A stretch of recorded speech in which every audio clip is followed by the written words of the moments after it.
Julio. Pues vámonos a hablar ahora con la ex ministra de Salud, pero también uno de los grandes motores de la reforma a la salud, es Carolina Corcho, ex ministra. Gracias por acompañarnos. Buenos días, bienvenida a la W. Buenos días, Julio. Un saludo, feliz año a toda la mesa de trabajo y a la audiencia. Exministra, más allá de la reforma a la salud que va a avanzar en el Congreso una vez retome sus discusiones en poco más de un mes, detengámonos en la situación presente.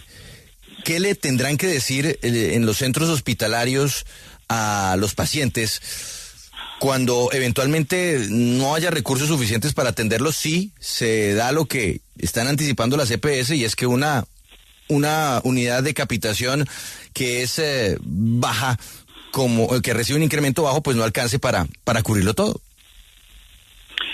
Bueno, lo primero que hay que decirle a los pacientes, a la ciudadanía, es que la UPC en ningún caso ha disminuido. La UPC aumentó. El año pasado estábamos rondando por los recursos de la salud los 93 billones de pesos. Con este aumento vamos a llegar a casi a 100 billones de pesos. Hay un aumento de 5.3%. Está por debajo de las expectativas de las EPS, pero no está por debajo de la inflación. Eso es un primer elemento.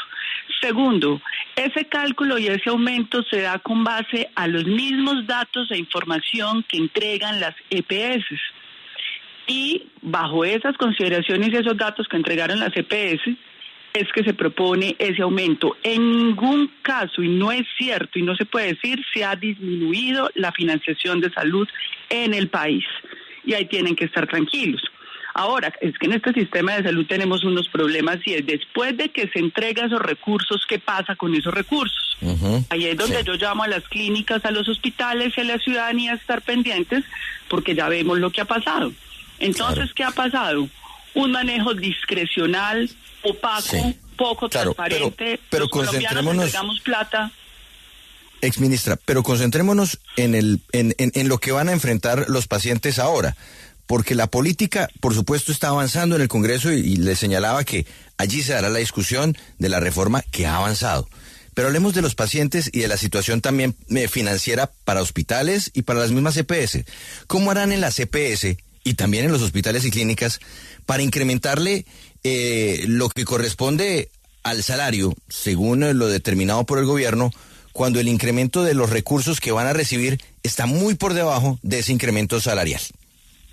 Entonces yo le digo lo que las EPS tendrían que hacer, y ojalá que el Congreso de la República apruebe la reforma para que no sea a discrecionalidad de las EPS, sino que sea obligatorio para todo el país. En este momento, para el año 2023, 309 EPS, 309, concentran el 76% de la facturación del sistema de salud, cuando en total son 11.000. Discrecionalmente se contratan a sí mismos. Estamos hablando de 64 billones que concentran en 309 clínicas y hospitales de más de 11.000 en este país. Eso no puede seguir pasando. Y yo se hago un llamado a ASEMI, a las EPS, a los interventores a que inicien en un proceso de reestructuración justa y transparente con todos los prestadores de servicios de salud para que pueda ser bien atendida la gente. Eso no puede pasar. Van a recibir alrededor de 100 billones de pesos. No puede seguir pasando que se concentren en sus propias clínicas con negocios multimillonarios, porque hay personas multimillonarias que no aportan valor agregado. Segundo elemento que tiene que pasar. Estoy escuchando que el viceministro está diciendo asuntos muy graves. Ojo, es que se entregaron el año pasado 93 billones de pesos a entidades particulares para que fueran manejadas para pagar tratamientos, para atender a los pacientes, y nos están diciendo que no tienen información, que nos entregan información inconsistente. Eso podría configurar un acto delictivo que tiene que ser investigado por los organismos de control, porque tú no puedes utilizar información inconsistente para el manejo de recursos públicos. Hago un llamado a la Fiscalía General de la Nación, a la Contraloría General de la República, a que se establezcan las responsabilidades penales y fiscales en los manejos de estos recursos públicos con denuncias que ya nosotros hemos interpuesto. Ojo, es que el año pasado, en el mes de abril, con diversas organizaciones de la sociedad civil, con los estados financieros de las EPS en mano, demostramos que no es cierto que los recursos fueron insuficientes, no es cierto, de acuerdo a los estados financieros. 13.2 billones de pesos en 4 años no aparecen claramente justificados en los estados financieros y esperamos pronunciamientos de la Fiscalía.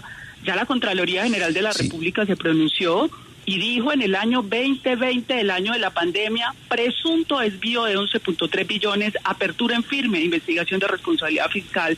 Eso no puede seguir pasando en este país porque los recursos están para que la ciudadanía sea atendida y no sea sometida al patio de la muerte. Doctora Corcho, pero la mayoría de las EPS, las más grandes, importantes, están desde hace, casi un año en manos del Estado, del mismo gobierno. Es decir, el gobierno le gira el dinero o maneja estas EPS y pues la plata está siendo manejada por ustedes, por el gobierno mismo. Es decir, ¿por qué atribuirle entonces la responsabilidad a las EPS? El primer elemento que tenemos que tener en cuenta es que los datos del cálculo de la UPC son del 2023. En el 2023 la mayoría de las EPS no estaban siendo intervenidas y la más grande, que es la 9PS, tiene unas inconsistencias financieras enormes, hablamos de billones de pesos. Ese es un primer elemento. El segundo elemento es que una intervención no es una reforma, porque cuando se interviene en esas EPS ya tienen pasivos enormes, porque hace años se les entregaron billones de pesos, dejaron deudas, arrasaron con clínicas y hospitales, y eso no lo resuelves con una intervención. La intervención es para proteger la garantía del derecho fundamental a la salud y tomas una decisión que esperamos que el Congreso de la República aclare entonces cuál es la decisión que va a tomar, porque si no, ante el Estado de esas EPS que el gobierno interviene es porque ya vienen hace muchos años en déficit, porque ningún gobierno se preocupó por hacer transparentes los recursos de la salud y en esas intervenciones se tiene que proteger el derecho a la salud, pero esas intervenciones, ojo, pero se tiene que proteger el dinero mismo público, doctora Corcho, ¿o no? Por el que le eso giró el gobierno. Esas EPS intervenidas funcionan bajo el actual marco legal. ¿Y cuál es el problema del actual marco legal? Que es el que el Congreso tiene que cambiar. Que el ADRES gira, pero no es ordenador del gasto. Entonces, por ejemplo, tú tienes Sanitas. Sanitas tiene unos mecanismos de integración vertical. ¿Esto qué es? Una sola clínica de Sanitas de 11.000 factura más de 1.5 billones. Ojo, porque este sistema lo permite, porque no está legalizado el manual tarifario que tiene que votar la Comisión Séptima, donde de manera irresponsable 9 senadores de la República hundieron el proyecto de ley que es el instrumento para regular todo el modelo de contratación justa del sistema de salud. Una sola clínica de Sanitas te factura 23 billones. ¿Qué tiene que pasar con los interventores? Allí, insistimos, se tienen que instaurar auditorías forenses que le muestren al país claramente qué fue lo que pasó allí, y se debe reestructurar los mecanismos de contratación porque la plata no va a alcanzar. Si de 80 billones solo a una le estamos pagando 1.5 billones que se pagan a discrecionalidad, porque la ley en Colombia lo permite así en muchas ocasiones. Pero, doctora Corcho, yo insisto que yo tengo la preocupación es de los pacientes, de los actuales y los futuros, porque yo oigo a la directora de ASEMI y ella dice, se pone en riesgo la salud y la vida de los pacientes. Y para muchos pacientes esta discusión, que usted la conoce bien porque usted es una técnica y la maneja con los criterios que tiene sobre ella, no le llega a esa gente. Esa gente está preocupada a esta hora si este año le van a dar su tratamiento, si se tiene que preocupar además por las medicinas, todo lo demás. Yo sé que usted ya no hace parte del gobierno, pero usted puede garantizar que con este aumento a los pacientes que hay hoy y a los futuros pacientes se les puede garantizar el servicio. Mira, yo sí que he estado preocupada por los pacientes, porque pues de hecho yo vengo haciendo parte de la comisión de seguimiento de la sentencia T760 del 2008, donde la Corte Constitucional advirtió desde el año 2008, si hay un manejo ineficiente de los recursos públicos de la salud, no se van a atender bien a los pacientes. A mí me preocupa es que haya manejo ineficiente de casi 100 billones de pesos que se va a girar porque vuelvo y repito, aquí no se disminuyó la UPC, Aquí se aumentaron los recursos para la salud, eso debe ser claro y esa es la verdad. Sí. También es cierto que yo he leído los informes de la ANDI y de ASEMI y no tienen datos claros. Es que esto no se puede resolver a discrecionalidad de las EPS. Es que nosotros queremos que nos den el 17%, excúsenme, pero estos son recursos públicos de la salud. Pero permítame. Es un Estado social y democrático de derecho y ellos tienen que sustentar técnicamente y no lo han hecho. En cada presentación técnica es más evidente el manejo desgreñado y el manejo ineficiente de esos recursos. Doctora Corcho, entendiendo, pero yo le insisto en la gente. En un paciente de cáncer que hoy está en medio de un tratamiento y no sabe qué va a pasar en 3 meses. Porque independientemente de todos estos problemas, porque el sistema de salud colombiano tiene muchos inconvenientes y hay que mejorarlo sin duda, pero hay gente que está despreocupada por su tratamiento y que en este momento no sabe si lo va a recibir. No sabe si lo va a recibir. Claro usted puede garantizarle a los pacientes actuales, y como le digo, usted no es gobierno, que no van a tener problemas con sus tratamientos y que la gente se va a poder enfermar, que uno no quiere enfermarse, pero se enferma, y que en su momento va a recibir un tratamiento. La ciudadanía colombiana hoy tiene que exigir que las EPS que tienen los recursos y que se le han aumentado los recursos continúen con los tratamientos. Si no continúan los tratamientos, tiene que accionar la tutela.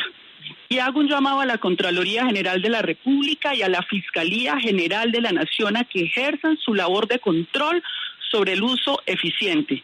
Pero hoy ninguna EPS está facultada en el Estado Social y Democrático de Derecho, en el marco legal, para detener tratamientos, y hago un llamado a las organizaciones, a las veedurías, a que instauren los mecanismos de quejas, peticiones y reclamos, porque no puede haber en este momento ningún EPS diciéndole a un paciente que porque no aumentó una UPC no va a ser atendido.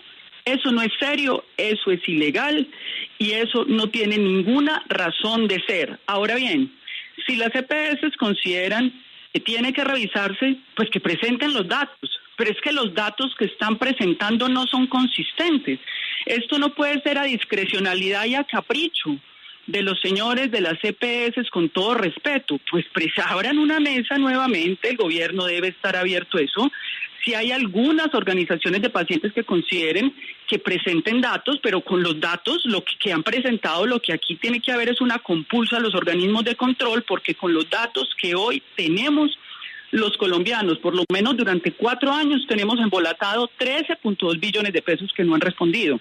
Tenemos embolatados hoy en Colombia 20 billones de pesos, aproximadamente es el cálculo, hasta el 31 de diciembre eran 16 billones que tendrían que tener resguardados en bancos, invertidos para cubrir las deudas, y el último corte de la superintendencia deben más de 25 billones de pesos cuando ya esos recursos se los hemos entregado a los colombianos en años anteriores.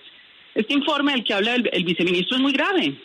Eso tiene que llamar la atención. ¿Cómo así que el gremio empresarial, a los cuales respeto y son personas honorables, no les llama la atención que haya unas inconsistencias frente al manejo del segundo presupuesto del Estado? Ahí hay empresarios honorables. Si son honorables, revisen eso, porque no puede pasar en Colombia que se haga un uso ineficiente de los recursos de la vida de los colombianos. Y vuelvo e insisto, aquí no se puede paralizar la atención de ningún paciente porque es un derecho constitucionalmente protegido. Señora exministra, voy a hacer un ejercicio que hice con el viceministro, con usted, para que me dé su opinión. Natasha, en Londres, para usted, ¿el servicio de salud en el Reino Unido es bueno, regular o malo? Diría que bueno en cuanto a la buena protección financiera que ofrece, pero también hay, digamos, resultados sanitarios no tan positivos en comparación con otros países europeos. Pero para su atención de su día a día, de su familia, ¿le funciona o no le funciona? Sí, en principio sí. ¿Cómo le parece, doña Carolina, que el presupuesto del Reino Unido es parecido al de Colombia? 100 billones de pesos. ¿Qué pasa entonces con la plata en Colombia? ¿Se la están malgastando? ¿La están direccionando equivocadamente? Usted dice hay muchos empresarios honorables, pero los que no son honorables se la están robando. ¿Qué pasa con un presupuesto parecido al del Reino Unido? Doctora Carolina, que usted sabe mejor que yo, que es un sistema de salud ejemplar para el mundo. Tres hechos, Julio, tres hechos importantes que se están presentando aquí. Contraloría General de la República abrió proceso por responsabilidad fiscal por 11.3 billones de pesos. Segundo elemento, denuncia interpuesta ante la Contraloría y la Fiscalía por presunto desvío, defraudación al Estado, a los colombianos, de 13.2 billones de pesos. Tercer elemento, Superintendencia de Salud. Doctor Giovanni Rubiano denuncia a Cosalud por estar utilizando los recursos presuntamente de manera indebida por un préstamo. Los colombianos estábamos utilizando, de acuerdo a esta denuncia, esos recursos para pagar intereses por un préstamo de 200.000 millones de pesos que hicieron a través de una empresa de papel cuyo patrimonio es de 10 millones de pesos. Que me diga alguien en Colombia, ¿quién con una empresa de 10 millones de pesos le prestan 200.000 millones de pesos? A nadie. Eso lo soportaron con los recursos de la UPC. Y eso es lo que conocemos. Entonces, en ese sentido, yo sí quiero hacer un llamado. Eso no se puede aceptar en Colombia. No podemos silenciarnos frente a esos hechos, y yo sí le hago un llamado respetuoso a SEMI, a la ANDI, a que cotejen eso en las cifras. ¿Por qué omiten el tema de las reservas técnicas en las cifras en las que ellos presentan? ¿Por qué omiten el tema de estos escándalos? ¿Por qué omiten las inconsistencias de los estados financieros de las EPS, donde se demuestra inclusive que Sura tenía utilidades, que es mucho más los ingresos que se reportan en los estados financieros que los egresos y que los costos que ellos proyectan? ¿Qué le tienen que decir al país frente a las deudas de más de 25 billones de pesos que no han pagado a clínicas y hospitales? ¿Y qué tienen que decir respecto a los 16 billones que al 31 de diciembre tendrían que tener en bancos invertidos para pagar las deudas? Creo que esas son respuestas que nos deben a los colombianos. No puede haber excusas para paralizar tratamientos. No puede haber excusas. Doctora Carolina, la última pregunta es sobre un escenario absolutamente hipotético que es posible que usted no acepte y que niegue. Pero es un hecho que usted es una potencial candidata a la presidencia de la República. En un eventual gobierno suyo, ¿la salud en Colombia será totalmente estatizada? Mire, Julio, nunca hemos propuesto la estatización del sistema de salud. El 80% de la prestación de las clínicas en Colombia son privadas. Quienes han arrasado y han cerrado esas clínicas son las EPS que no la contratan, que se contratan a sí mismos, que pagan el 60% del presupuesto en sus propias clínicas. Esos son los que han estado en contra del sector privado, de las clínicas, de los esfuerzos de muchos médicos por poner su prestación de servicios. Nunca hemos propuesto acabar el sector privado. Lo que sí estamos proponiendo es lo que un Estado de Derecho tiene que hacer, es un manejo público y transparente de los servicios de la salud y de los recursos de la salud. El manejo de lo público no es lo estatista. Lo público significa que todo sea claro sobre la mesa, a la luz de los ojos de toda la ciudadanía. Ustedes hacen parte, por ejemplo, como prensa, de lo público, y no quieren decir que estén dentro del Estado. Ustedes discuten asuntos de interés público, pero lo que no puede pasar en Colombia es que 93 billones de pesos se manejen a discrecionalidad en las alcantarillas sin el conocimiento de la ciudadanía, cuando de eso depende la vida de millones de colombianos y colombianas del país. Es decir, que en su gobierno convivirán los privados que tengan absoluta claridad con el manejo de sus finanzas. Lo que te estoy diciendo es que la reforma a la salud que nosotros propusimos, que nosotros hemos discutido y que respaldamos y que el Congreso de la República tiene allá, que es un instrumento para resolver este problema. Ojo, es una contradicción que un senador o senadora de la República venga y se queja de eso cuando no han permitido que el país avance en el instrumento para resolver el problema de la crisis acumulada de la salud. Esa reforma contempla el sector privado de manera central en la prestación de servicios. No hemos dicho aquí que se va a cerrar el Pablo Tobón Uribe ni que se va a cerrar la Clínica Fundación Santa Fe de Bogotá. No, son reglas de juego transparentes. Un empresario honorable lo va a hacer porque lo está haciendo bien. El que no, pues se va a preocupar. Quien esté en este momento haciendo saqueo de recursos públicos de la salud con destinación específica, pues tiene que estar muy preocupado. Pero quienes están trabajando de manera honorable tienen que estar tranquilos, porque la reforma lo que quiere poner es en orden mecanismos de contratación públicos, auditorías permanentes y recurrentes. Mira esto del cálculo del OPC. se hace con datos de autorreporte de las EPS, datos inconsistentes, pero no hay sistemas de auditoría. Por ejemplo, hace poco el Fondo ADRES contrató unas auditorías concurrentes para el SOAT. ¿Y qué encontraron? Que habían potreros, restaurantes facturándole al SOAT.